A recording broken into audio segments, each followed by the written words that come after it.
If you're listening to this podcast on YouTube, for a better experience, switch to the video version.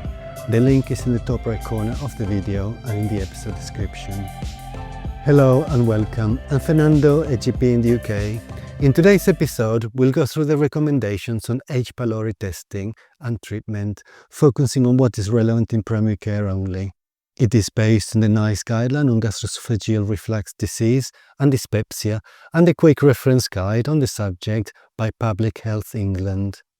The links to them are in the episode description. Right, let's jump into it. What is Helicobacter pylori and why is it relevant?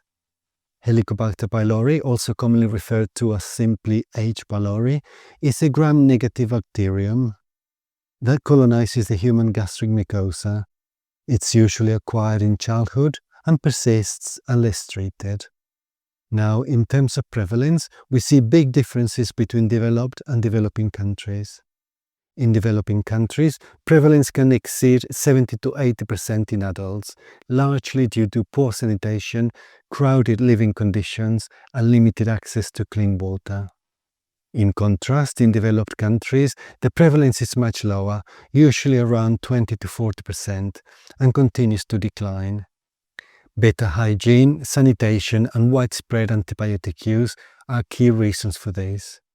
Overall, socioeconomic status, living conditions, and age are the main factors influencing prevalence. So why is H. pylori important?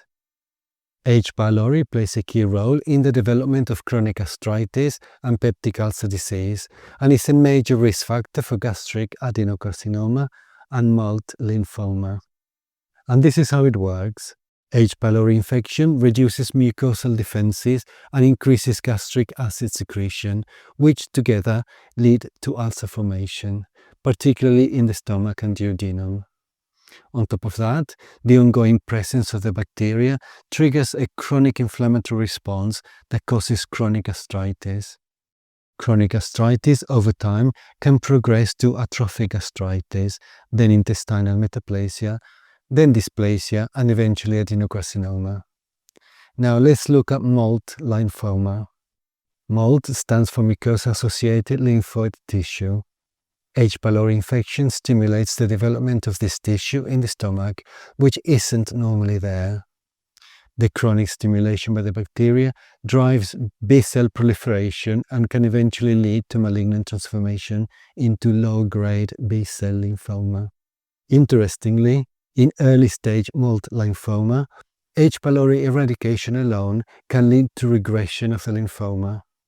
That really highlights how central the bacterium is in the disease process.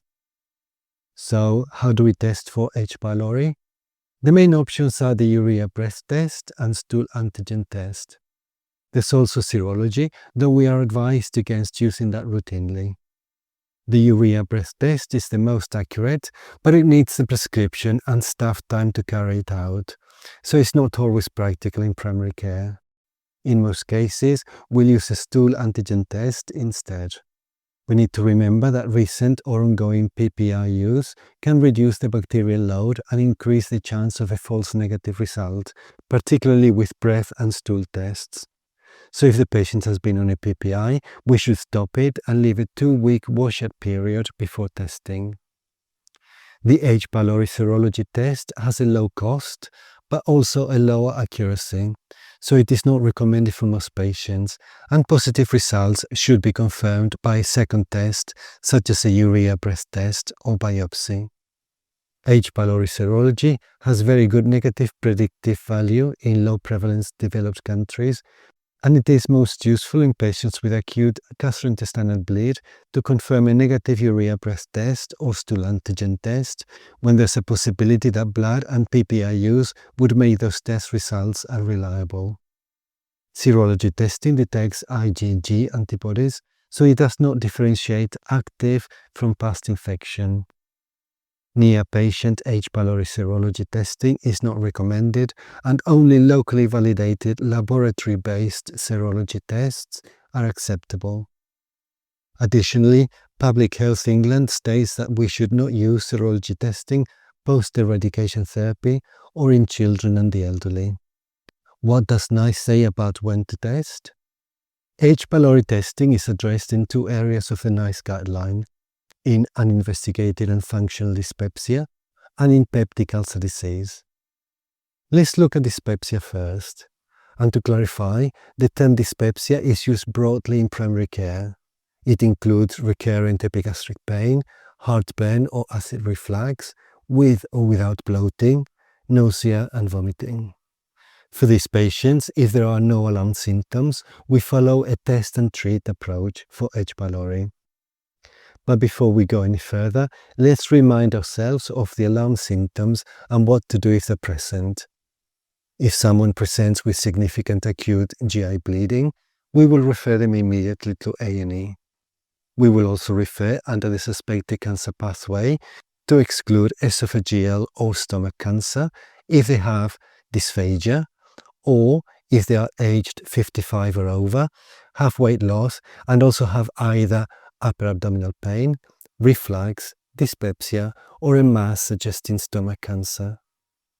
We should also consider direct access upper GI endoscopy, people of any age with history of hematemesis, or in people aged 55 and over with treatment-resistant dyspepsia, or upper abdominal pain with low hemoglobin, or raised platelets with any upper GI symptoms like nausea, vomiting, weight loss, reflux, dyspepsia, or upper abdominal pain, or nausea and vomiting with either weight loss, reflux, dyspepsia, or upper abdominal pain. But now let's go back to dyspepsia without alarm features. In these cases, we'll test for H. pylori. If the patient has already been prescribed a PPI, we'll stop it and wait at least 2 weeks before testing, because, as we have said, PPIs can interfere with the test result. Once testing is done, we will offer a 4-week course of a full dose of PPI for dyspepsia. If H. pylori is detected and eradication treatment given, we will not routinely retest in cases of functional dyspepsia. This is because 64% of patients with functional dyspepsia will have persistent recurrent symptoms, so retesting after eradication is not recommended. However, things are different in peptic ulcer disease. Here, we test for H. pylori, and if positive, we will treat it. But unlike with functional dyspepsia, we will retest after eradication therapy, usually 6 to 8 weeks after starting treatment, depending on the size of the lesion. And while we usually do the initial test with a stool antigen test, when it comes to retesting, we should use urea breath tests instead. That's because there isn't enough evidence to support using the stool test to confirm successful eradication. So, in summary, NICE recommends testing for H. pylori in investigated dyspepsia and in peptic ulcer disease.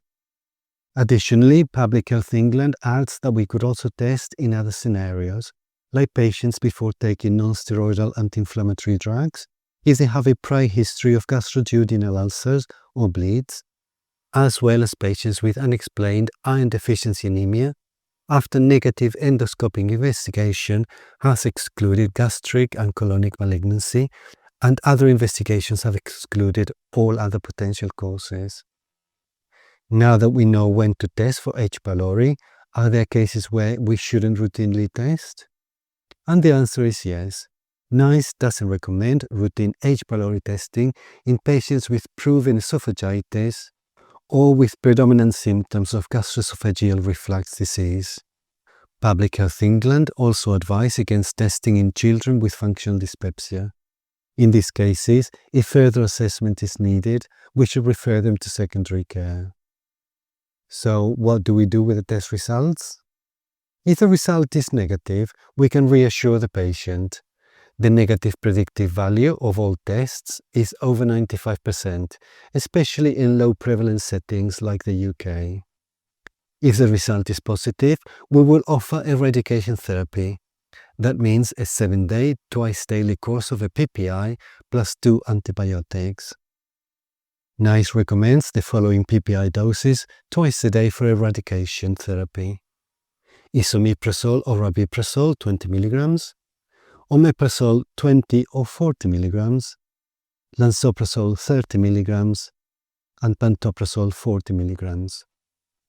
For first-line treatment, we combine the PPI with amoxicillin and either clarithromycin or metronidazole. If the patient is allergic to penicillin, we will use both clarithromycin and metronidazole.